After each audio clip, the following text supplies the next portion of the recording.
बोलही छामड़ा रे बढ़ी चढ़ी बोलिया लागो हो खैली तू काका वाला गोलिया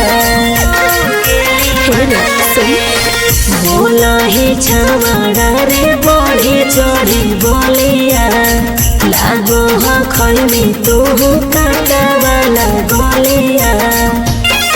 अगर राखी है पूछा उड़ी के माफिया हजार बेला लेके आगत हाउ जेल या साटा। राखी है पूछा उड़ी के माफिया हजार बेला लेके आगत हाउ जेल या साटा। बेला लेके आगत हाउ जेल या साटा।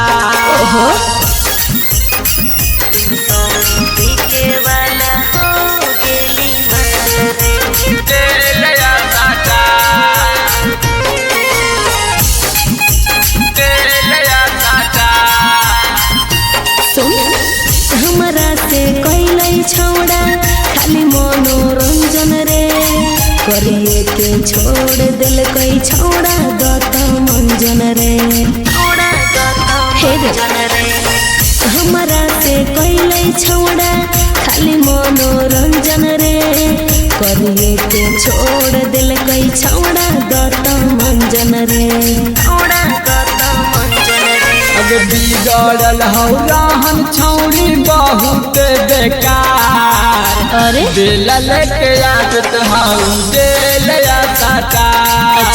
राखी है तू छौड़ी के माफिया हजार दिल लेके आगत हाउ जेल या साटा। दिल लेके आगत हाउ जेल या साटा। चल चुप रह।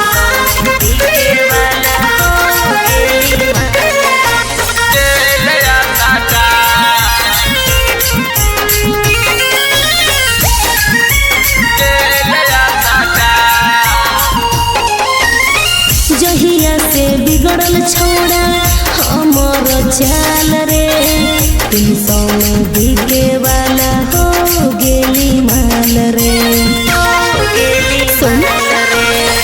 जहिया से बिगड़ल छौड़ा हमर चाल रे 300 में बिके वाला हो गेली माल रे। समझ नहीं एही से पड़ल हाउ नाम तोर छिनार दिल लेके आगत हाउ जेल या साटा। राखी है तू छौड़ी के माफिया हजार दिल लेके आगत हाउ जेल या साटा।